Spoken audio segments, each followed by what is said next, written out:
Hello and welcome to a slightly special episode of the Moncast. It's only slightly special. Only just a little bit, just a tiny bit Only special. a tiny bit. Like the littlest bit is special. It's not really that special. It's just more of one segment and none of the others.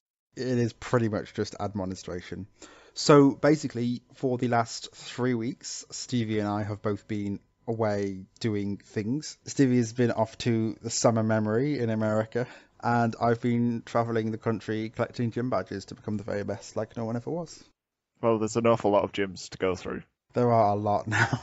Just a couple thousand. We thought, because you got back at what, late last night, which is Sunday? I got back about 9 a.m. yesterday and slept for most of the day. And an episode needs to go out tomorrow. So instead of us watching episodes and recording it and getting it all sorted in the space of a day, we thought it'd be better to release a little bit of a feedback catch-up episode because a lot has happened.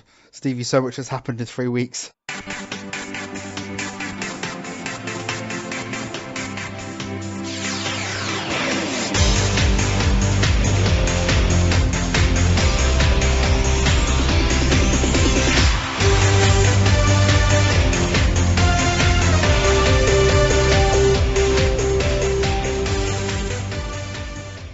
We've got a bit of discussion that went on about Lieutenant Surge, and it starts off with Fecksmith mentioning that he talks in English in the Japanese version, and then Penguin Mage replied that they think that the gym leader is supposed to be American, and then Coddle, if that's how it's pronounced, Codiel, then says that Lieutenant Surge is referred to as the Lightning American in the games, so he is pretty much American. And there was a war in Pokemon X and Y that takes place 3,000 years before the events of X and Y. But they're not sure where X and Y is in the whole Pokemon timeline, so they don't know where Red and Blue is. So is Red and Blue like 3,000 years before X and Y? I think it takes place within a couple of years of each other.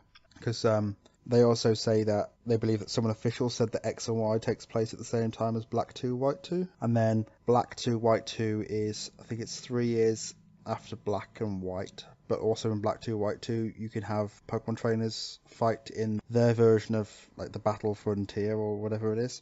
And you could have gym leaders and trainers from all the other games in it. So I'm assuming it's all within a few years of each other. Basically, there was just lots of speculation about Lieutenant Surge being American, and we think he is. Also, things like in the first Pokemon game, your dad's not there, and there's also a lot less people in cities. So it does play into that potential lore that there's been some sort of war where loads of people have been killed, but they've just washed over it with Pokemon to keep the kids entertained. What reason could there possibly be for war in the Pokemon world? Well, you've got people like Team Rocket, Team Aqua, Team Magma, Team Galactic, Team Plasma, Team Flare. You just list every team. So if you've got that many teams of people who want to do awful things for Pokemon, imagine a team like that getting built up big enough. Another bit of feedback we got, which was on Twitter from Connor Lavelle. They said at the Moncast, at first I was excited how close Digimon was to beating Pokemon, then I remembered that Etemon shows up next episode. Etemon appears, and I've got to be honest, I think Etemon is one of my favourite villains. Etemon's so good as a villain though, because he's really powerful, but just doesn't fight them. Like, I'm pretty sure if he wanted to, he could just go and murder the kids, but he's kind of stupid, which gives him almost a reason to not go and do that sort of stuff. He has these plans which are to go and take over the digital world and stuff, and he sees the kids as a nuisance that keeps turning up. I like Etemon. Next bit of feedback. Fecksmith messaged me about a board game, which I forgot to look at, but they didn't mean the trading card game. And apparently it's really hard, but it's really fun. And they have played the TCG and might play it more. So that'd be cool, because then they can trade with me and battle me and lose a lot of the time. Nah, I'm pretty sure I can beat you. I've got such a good ground team now. We'll have to resolve this after. We will. But anyway, and the other thing they said was that it was interesting to have May around for our special episode, and it was really funny. Because we cut to the future and the past and the present and the future past. Yeah, we were all over the place. It was great.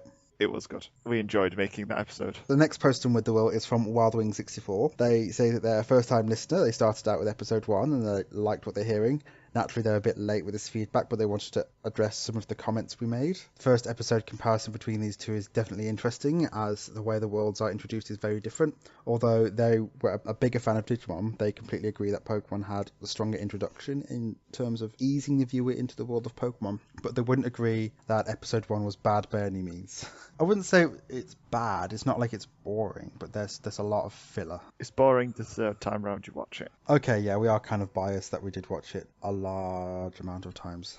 I've seen it too many times now for it to keep me entertained. It's a long post, so I'm going to shorten it down a little bit. And they basically say that they agree that it does take a lot of time to introduce the main characters in Digimon, but that is to be expected when you've got a large cast of about 14 main characters who are going to be with us for the entire season. It doesn't do much in the way of telling us how the digital world works, but this is something that we learn more about over time. In fact, it's not until the end around episode 20 that the kids learn they're actually in a digital world, as opposed to a place that happens to be named as such. Either way, it gets lengthy introductions out the way, and what little it establishes in the digital world, that it's both a weird and dangerous place for the kids to be in. They also go on to say that regarding gender pronouns for Pokemon, they can see the viewpoint of it coming across as degrading to Pokemon as opposed to he or she, but they said it's somewhat justified in terms of adapting Red and Blue, in which Pokemon had no genders to begin with, and it wasn't until Gold and Silver that they ended up giving genders and breeding it mechanic. But they don't remember if he and she was used in Pokemon, the TV show, after Gold and Silver came out. I cannot remember myself, actually. I don't think it is. I don't mind either way. There's some more from Wild Wing 64, which is some quick thoughts in episode 2. And Birth of Greymon was the first episode that they watched, which is the same as me. And to this day, Greymon remains to be one of their most favourite Digimon. Yes, 10 points to you. You got the best Digimon. Second to only Metal Greymon. Maybe I prefer Rise Greymon. He also influenced my choice of favourite Pokemon in Charizard, even though Squirtle was my original starter back in the day. I started with Charmander, and you started off with Pikachu because you got yellow. They noticed a similarity between the second episodes for both series in that phones were being destroyed, and also they noticed that Greymon and James's voices were actually different from later in the series. Like, James starts out sounding really sinister, but becomes more campy, and Greymon has a slightly higher pitched voice and says his name differently than he does in later episodes, where it's deeper and more aggressive. It's almost like they're swapping places. Like, Greymon becomes more dark, and James becomes more campy. Oh, and apparently Greymon's voice in Japanese is just Agumon's voice with some creepy minor G filter or something. A thought regarding Meowth. Since by this point it was already clear that most Pokemon only said their own names, they thought that Meowth was an alien as opposed to a Pokemon, which is really weird. I can see why he'd made that mistake, since it seems to be the pattern is Pokemon say their own name, and then Meowth just comes along and talks in plain English, or Japanese, I guess it would be. But he did learn later on that he's a Pokemon. You'd probably get laughed at if you started talking to people like, oh, do you like the alien in Team Rocket? And last thing, they liked the way that episode 3 titles were introduced, because the titles were just Ash catches a Pokemon and Garurumon. Ash catches a Garurumon. Next bit of feedback, we've got like 3 more formal pieces. You can do them, because I've got to talk about Pokemon Go. Well, first of all, my friend Nelson, or Demon Dragon Master on YouTube, shared a video of me playing 20XX with him, and also gave us lots of shout outs like in the title and stuff like that. So thank you, Nelson. Is Nelson the guy who plays Monster Hunter with? Yeah, we played Monster Hunter with him once. Next, we have Ashley from Prodigious, who has caught up with Lost in Translation Mon, and is apparently now catching up with the Moncast. And they say, hashtag Digimon Digi or Digi the Digitime, which translates to Digimon all the time, if you don't speak Digimon. It's cool that Ashley's catching up. It shouldn't be too hard, because we've not done that much. And also episodes are less than an hour long. Yeah. Which is one of our goals, which is why this episode exists. This weird, freaky side episode. Last thing, it's from May from Lost in Translation Mon, and they are enjoying Tanamon again in another picture. Yes. Because they like to remind me that I said that. Yeah, you did. You made it weird. You made that little segment really weird, and I'm glad May is calling you out on that, because it was weird. Well, it's fine. They can enjoy Tanamon all they want. And to be fair, that's a really nice Tanamon plush. It is. I can't tell if either May is really small or Tanamon is huge. I like to think Tanamon is huge. It's a really nice one, actually. I'm going to have to ask them where they got it from. I've got a Patamon, so I don't need any Tanamon. Any Tanamon trash. Tanamon trash? Whoa, can we not? All Digimon are trash in comparison to the Pokemon Master Race. I couldn't say that with a straight face. More news going on to Digimon because you're insulting them. Sarcastically. We're getting a tri-dub. Yeah, just us. Yeah, no one else, just me and Stevie. Jeff Nimoy and everybody are all coming back to record English dubs of Digimon Adventure Tri, specifically for me and Stevie. We're not allowed to share it with anybody else, I'm afraid, so we'll talk about it in an episode, but you won't be able to listen to it. That's the plan anyway. But yes, we are getting a dub, and it's got a lot of the original voice actors. The voice actors for Tentamon, which is Jeff Nimoy, Izzy and Sora. Patamon's confirmed.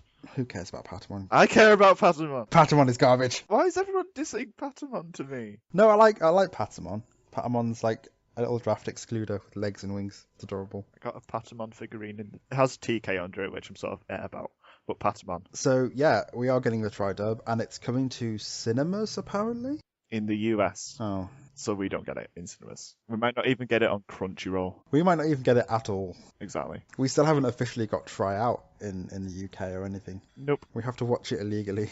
Yeah. Thanks Digimon, he turned us into criminals. They could have just given it to us. Put it on Netflix. Can we get on to the good news then? What, tri-dub isn't good news? No, the big news, the big world-ending news. Oh yeah. That game. Do you know what Pokemon is? I've heard of it, right, in passing. Oh, it's a bit like Digimon, except... No, it's not. It is. It's like Digimon. It's basically like a rip-off of Digimon. And what they do is they travel the world and they catch these monsters and put them in tiny balls and throw them at each other to fight. And the goal of the game is to catch all of them. They're like a plague.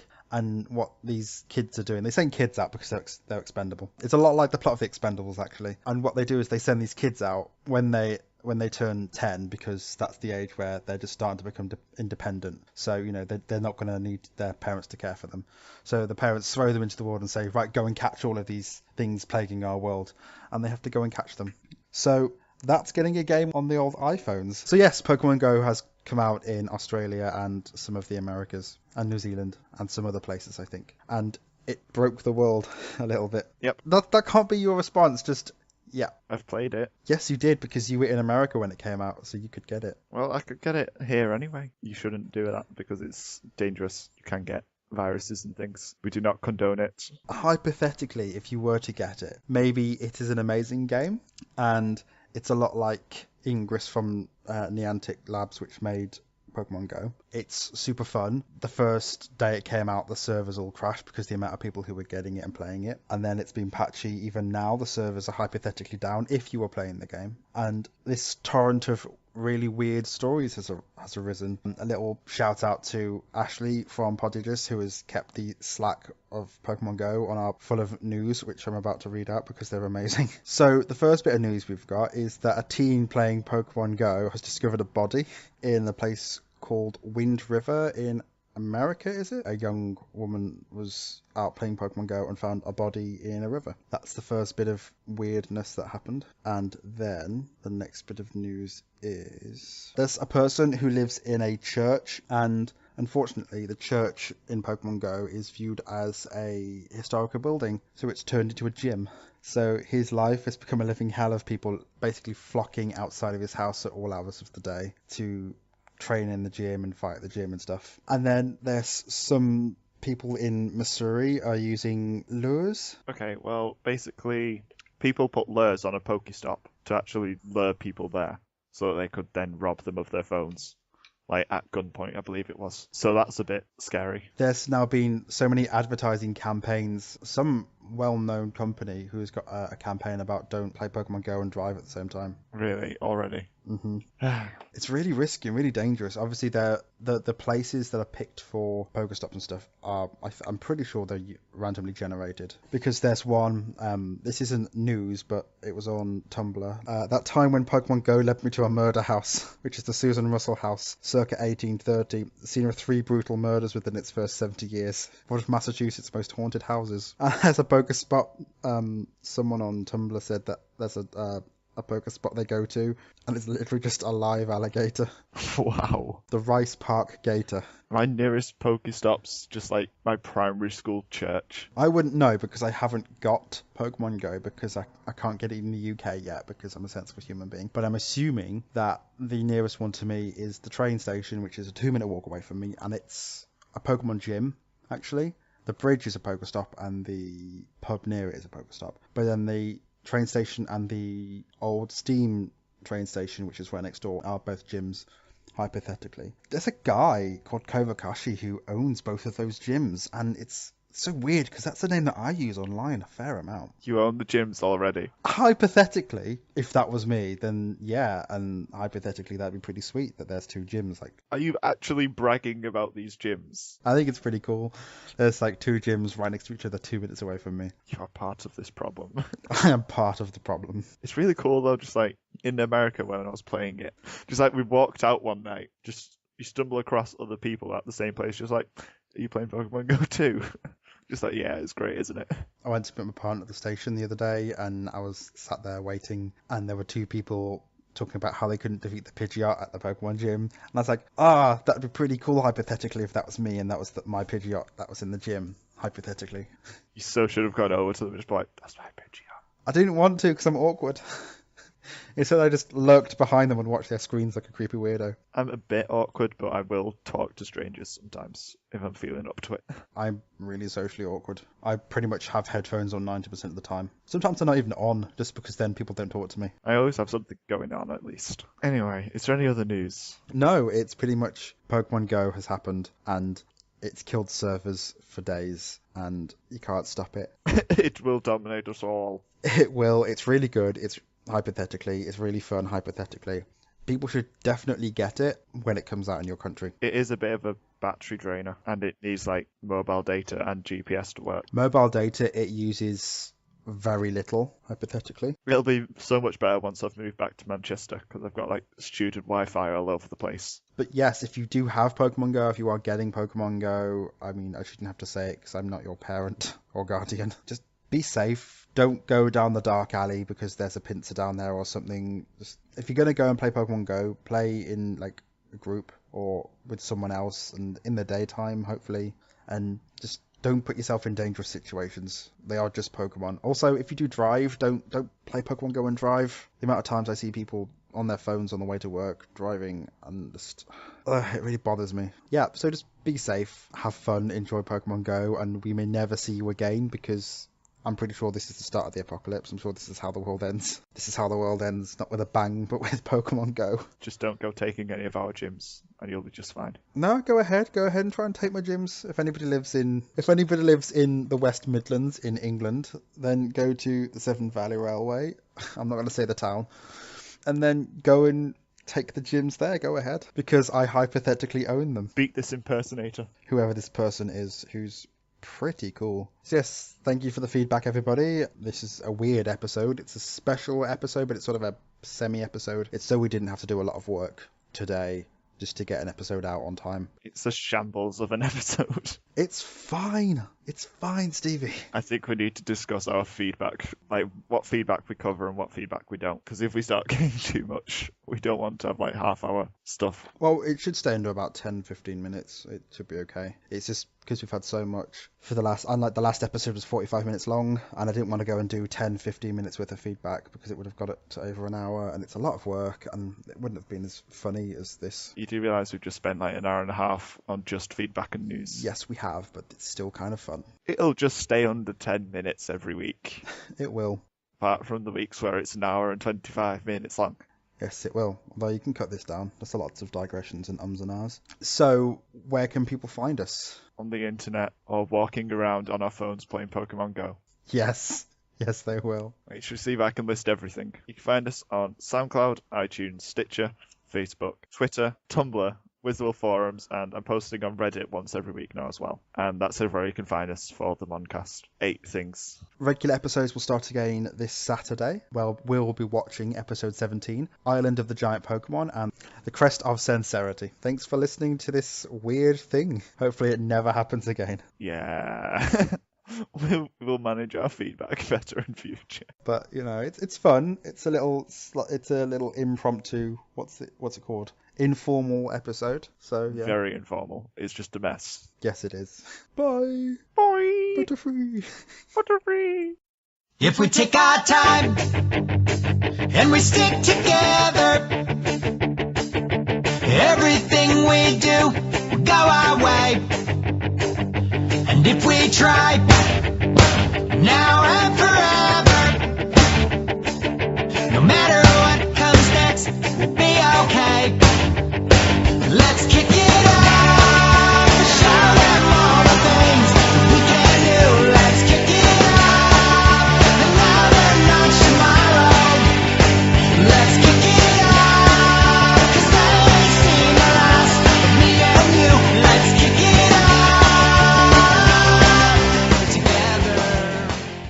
Hello and welcome to a special sort of mini episode of the Moncast.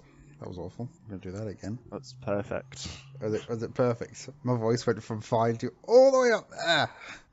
All the way up. That's really not that high. All the way up. Hello and welcome to a slightly... I can't... Yes, it is. It's a slightly blur episode. I can't. Pokemon Go is everywhere and I can't anymore. It's all gone horribly wrong. It's all gone Pete Tong. What? It's a film. You're too young. You wouldn't understand it. Oh, now I just feel like you're being condescending. I'm nearly 20. Yes. Yeah. Instinct. Valor. I think it's called Valor. It's called Instinct. I kind of wanted to join Team Instinct, but then I didn't. But then you just went red is closest to orange. Shut up. Yellow is closest to Hufflepuff. I'm being quite quiet, so you don't have to edit this out, but you're going to have to edit this out. Oh no, I'm making more work for you. Every time I talk, Stevie, it's more work for you. Oh no, I should stop talking. Okay.